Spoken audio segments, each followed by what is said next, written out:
Have you ever pushed someone so far into the shadows that they had no choice but to bite back?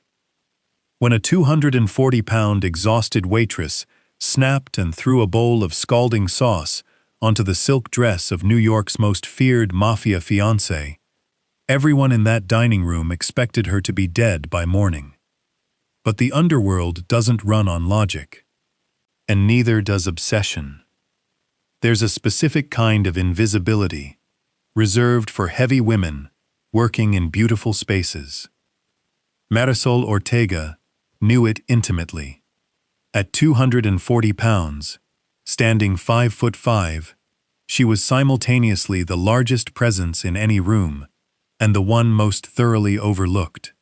She worked at Corvino, a velvet-draped Italian restaurant tucked into a quiet corner of Manhattan's West Village, the kind of place where senators dined beside men whose names never appeared in the papers, washing down white truffle risotto with wine that cost more than her monthly rent.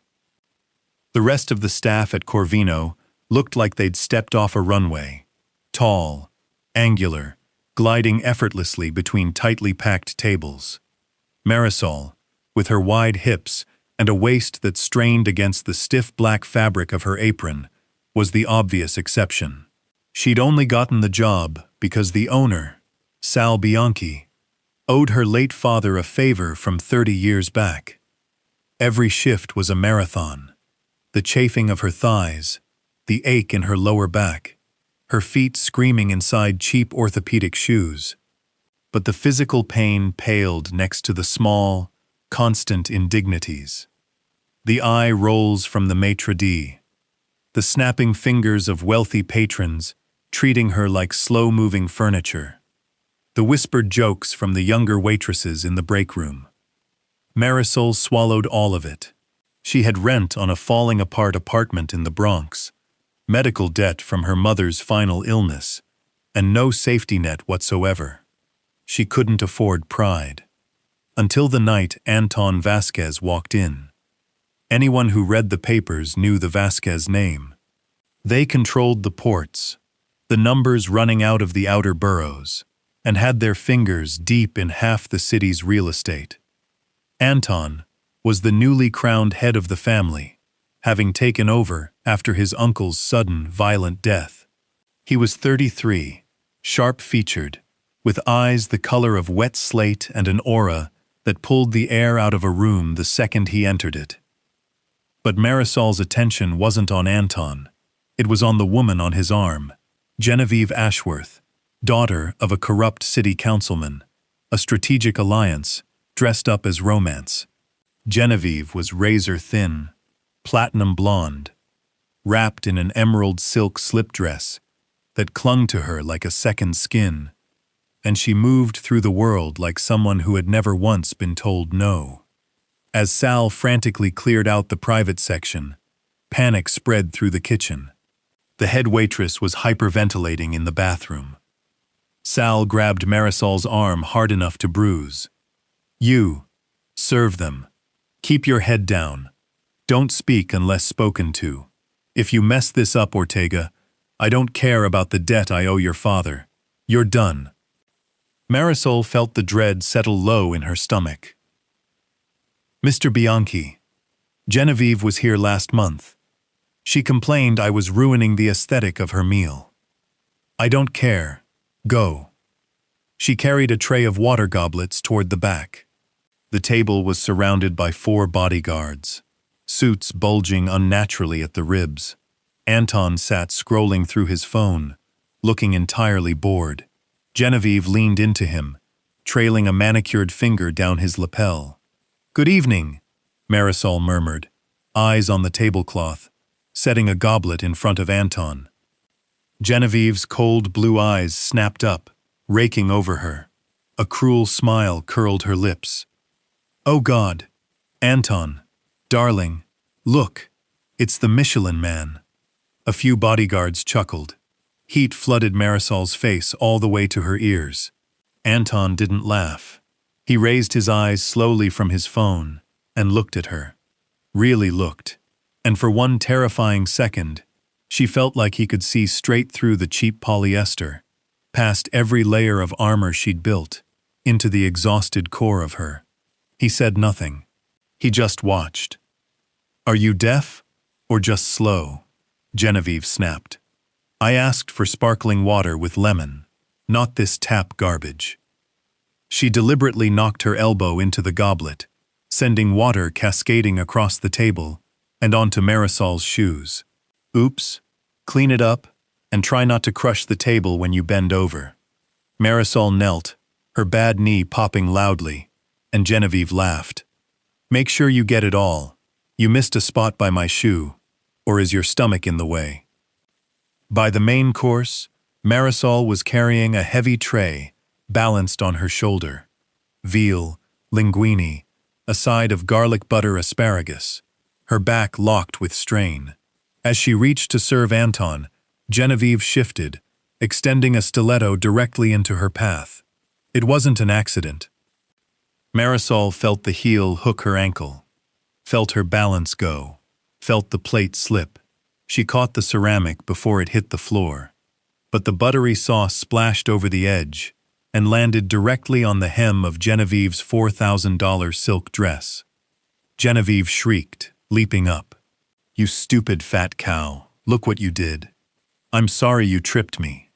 "I tripped you, you clumsy, disgusting." Genevieve's hand cracked across Marisol's face, the slap echoing through the silent room. Marisol's head snapped sideways, blood filling her mouth where her teeth caught the inside of her cheek. For 3 seconds, the world stopped. Anton set down his fork. The bodyguards tensed, hands drifting toward their jackets. "Get out of my sight," Genevieve spat, satisfaction blooming across her face. "Go get the manager. You're fired, you disgusting." Something snapped. Marisol heard it, not a metaphor, a real sound, like a cable giving way under years of pressure.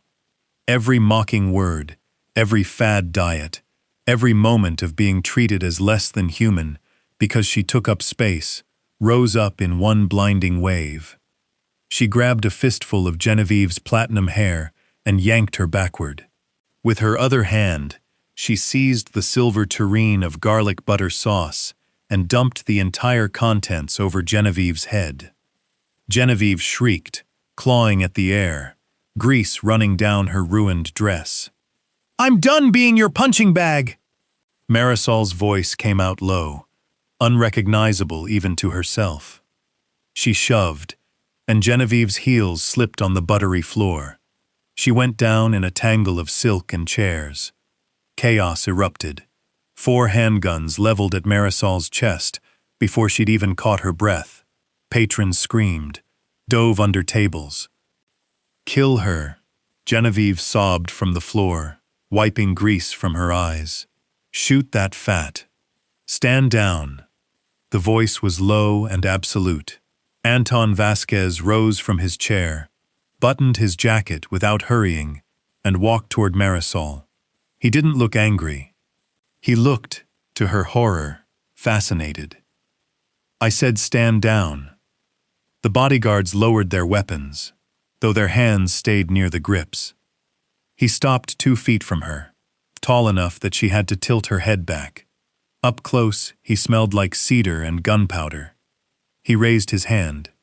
She flinched, bracing for a blow that never came. Instead, his thumb brushed gently at the corner of her split lip. "Go home." His voice was meant only for her. "Get out the back door before I change my mind. Run." She didn't need telling twice. The rain that night was torrential. Marisol walked the 3 miles home rather than wait for a bus, soaked through, numb. She'd assaulted the fiancé of a Mafia boss in front of his men. Women disappeared into the East River for far less. By the time she reached her apartment, she was shaking.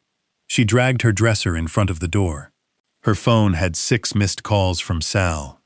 She didn't need to listen to know she was blacklisted.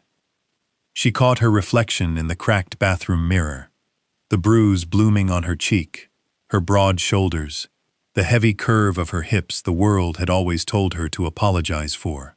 For one fleeting second, she felt something like pride. Then 3 sharp, deliberate knocks sounded on her door. Not a landlord's frantic pounding. Someone who knew exactly who was inside, and knew she had nowhere to run. Marisol? Anton's voice, smooth through the thin wood. Your heart's beating loud enough I can hear it from here. Open the door. Go away. I've called the police. A low laugh. No, you haven't. And if you had, the precinct captain's on my payroll. A pause. Open the door, Marisol. I won't ask a third time. With shaking hands, she pushed the dresser aside and opened the door a few inches. Anton stood in the dim hallway, jacket gone, shirt collar open. His bodyguard stood a few feet back, silent. May I come in? She stepped back. He entered, glancing at the peeling wallpaper, the half-packed suitcase on the bed. Going somewhere. Are you going to kill me? Her voice cracked. Just do it. Don't play games. I know what I did. He studied her face, the bruise, her wide, terrified eyes. He stepped closer. She flinched, but he only reached out to trace the edge of the bruise. Kill you? Marisol, do you have any idea how much I despise Genevieve Ashworth? He dropped his hand. The engagement was political cover. I endure her because she serves a purpose. Watching her abuse my staff tonight, watching her abuse you, was exhausting. He stepped closer still. And then you grabbed her. You pinned a councilman's daughter to the floor and covered her in grease. It was the most magnificent thing I've seen in years. I lost my temper. She slapped you, and you retaliated. A real smile broke across his face, and it changed everything about him. I respect power. What you did tonight was power. He pulled a thick envelope from his pocket and set it on the counter. What is that? $50,000. Consider it an apology and severance for Bianchi firing you. I can't take that. You can, and you will. He stepped closer, hands settling on her waist, pulling her against him without hesitation or disgust. But that's not the only reason I'm here. Why are you here? Because I want you. His voice dropped to a murmur against her ear. I'm surrounded by thin, hollow people who only know how to take. You're real, solid, and the fire in your eyes when you threw her down woke something in me. He pulled back to meet her eyes. Tomorrow morning, a car will be outside. You're not running anywhere. You're coming to my estate. You're under my protection now. Anton, you have a fiancé. You're a mafia boss. I'm a broke waitress. I make the rules in this city, he said. And as of tonight, my rule is simple. You belong to me. And if anyone in this city ever touches you again, his lips brushed the bruise on her cheek, I'll burn their world to the ground. The black SUV was waiting at 7 the next morning. His bodyguard, a quiet man named Reeves, offered her a respectful nod, no judgment in his eyes at the peeling paint of her building or her one clean outfit. The estate sat behind 10-foot iron gates in Westchester, a fortress dressed up as a manor house. Rosa, the elegant older woman who ran the staff, greeted her warmly and led her to a suite larger than her entire apartment building. The closet stopped her cold. Not sample-sized designer pieces, but dozens of custom-tailored garments, all sized for a woman built exactly like her. Mr. Vasquez had these flown in overnight, Rosa said. He was very specific about your measurements. He wants you to know you belong here. But outside her peaceful suite, the family was tearing itself apart. In the basement, Anton's underboss Costa slammed a fist on the steel table. You're out of your mind, Anton. Ashworth's father is threatening to sick the DA on our zoning permits. For what? A waitress from a diner? Careful, Costa. You're talking about the woman under my roof. She's a liability. Anton moved so fast it defied his frame, closing his hand around Costa's throat and dragging him halfway across the table. I dictate our alliances, Anton said, voice a lethal hum. And as for Marisol, she is under my protection. If any man in this room speaks of her with anything less than reverence, I will remove his tongue personally. Are we understood? He released Costa, adjusted his cuffs, and walked out. 3 days passed in a strange, intoxicating haze. Marisol swam in the heated pool, ate meals from a private chef, slept wrapped in Anton's arms. He traced the stretch marks on her stomach with something close to reverence. For the first time in her life, she didn't feel like something to apologize for. She felt powerful. Outside the gates, Genevieve's rage curdled into something far more dangerous. Cut off, humiliated, discarded for a woman she considered beneath her. She didn't just want Marisol gone. She wanted her destroyed. On a Thursday, with Anton away overseeing a shipment at the docks, a bribed security guard disabled the East Wing cameras and left a terrace door unlocked. Marisol was reading in the sunroom when the glass doors slid open. Genevieve stood there, flanked by a heavily tattooed enforcer named Duke. Well, well. Genevieve's heels clicked against the marble. Look at the pig in her new pen. How did you get in here? Marisol stood, forcing steadiness into her voice. Money opens every door, sweetheart. Genevieve circled the room. Did you really think you could steal my fiancé and hide in this house eating bonbons? He's not yours. He threw you out. Leave before he comes back. He's under a spell. Genevieve's face twisted. A sick, temporary fetish. Once you're gone, he'll remember where his loyalties lie. She nodded to Duke, who raised a suppressed pistol. Take her to the quarry. Make it look like she slipped. Fat people are clumsy. Adrenaline flooded Marisol's system.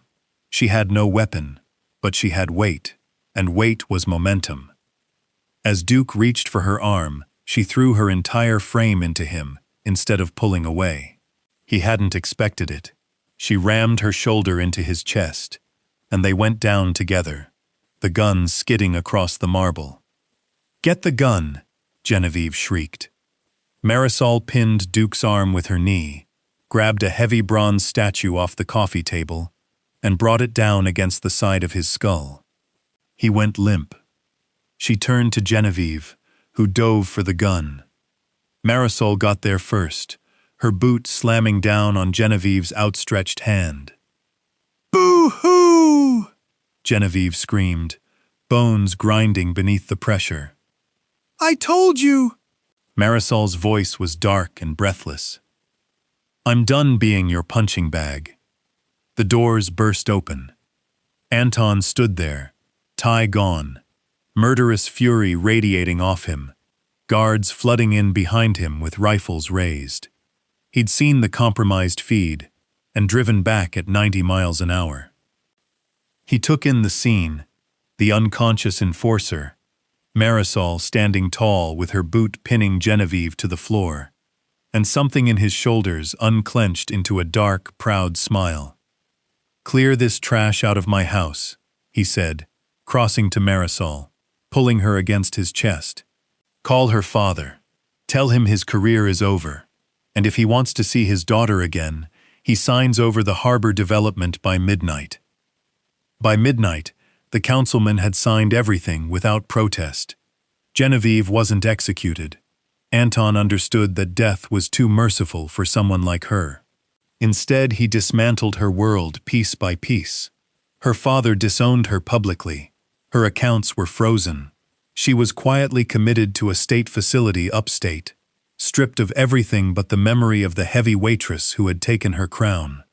But removing the Ashworths left a vacuum, and in this world, vacuums filled with blood. A week later, Costa, still nursing his bruised throat and his wounded pride, reached out secretly to a rival crew from Queens, offering the estate's access codes in exchange for the throne once Anton was gone. It happened at 3 in the morning on a rainy Tuesday. Marisol, unable to sleep, slipped out of bed and padded toward the kitchen for water. Passing the bay windows, she noticed the security floodlights had gone dark. A flash of lightning lit the lawn for half a second. 5 men in tactical black, moving silently toward the terrace. She didn't scream, she didn't freeze. She ran back down the hall and shook Anton awake.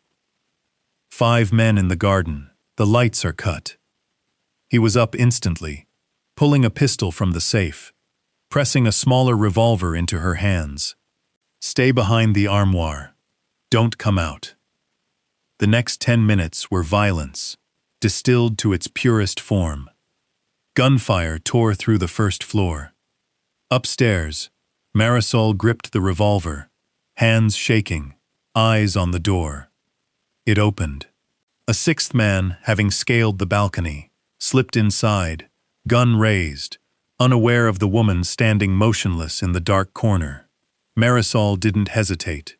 She raised the revolver, aimed for center mass, and fired. The kickback bruised her palm. The man dropped instantly. Footsteps thundered up the stairs. Anton burst in, covered in drywall dust and blood that wasn't his, and found her still holding the smoking gun. He crossed the room, took the weapon from her trembling hand, and kissed her with a fierce, desperate intensity. "Costa gave them the codes," he said against her lips. "He thought you made me weak." He pulled back, looking at her. Really looking. "You didn't just save my life tonight. You just secured your place in this family."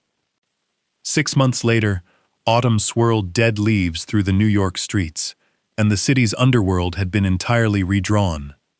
Costa's betrayal had ended in a purge that made the papers for a week straight. Anton's grip on the city stood absolute, and at the center of it sat Marisol. She hadn't shrunk. She hadn't gone chasing some desperate diet to fit the narrow molds of the wives who gossiped in Upper East Side salons. She'd blossomed instead, wearing her size like armor, moving through rooms with a slow, deliberate authority that demanded attention. On a Friday night, a fleet of black SUVs pulled up outside Corvino. Marisol wore a custom midnight blue gown, a diamond necklace resting against her collarbone, worth more than the restaurant itself. Anton walked beside her, his hand resting possessively at the small of her back. Sal Bianchi froze at the host stand, recognizing the woman he'd once treated like furniture, now dripping in diamonds and flanked by the most dangerous men on the East Coast. "Mr. Vasquez, Miss Ortega, we didn't know you were coming. I can clear the private section." Anton said nothing. He looked at Marisol, deferring entirely. She stepped forward, taking in the room. The head waitress who used to mock her. The patrons who used to snap their fingers, now averting their eyes. "We don't need a table, Sal." Anton pulled a thick envelope from his jacket and set it on the stand. "That's the deed to this building, along with the business license." His voice carried through the silent room. "I bought the property this morning. I've transferred ownership to Marisol." Sal's knees nearly buckled. "You work for me now," Marisol said, stepping closer. "And there are going to be some changes. New uniforms. Something that actually fits a human body. And if I ever hear of a single staff member being mocked for their weight or their struggles under this roof again, I won't be the one dealing with you." "Yes, Miss Ortega, absolutely." She turned away from him, feeling the last weight of every old humiliation lift clean off her chest. She looked up at Anton, who was watching her with something close to worship. He offered his arm. She took it. They walked out into the cold New York night together, untouchable, and entirely her own. Did Marisol's transformation from an exhausted, bullied waitress into the most powerful woman in the city take your breath away? If this story had you holding your breath, hit that like button, share it with someone who loves a fierce underdog story, and subscribe to the channel so you never miss the next one.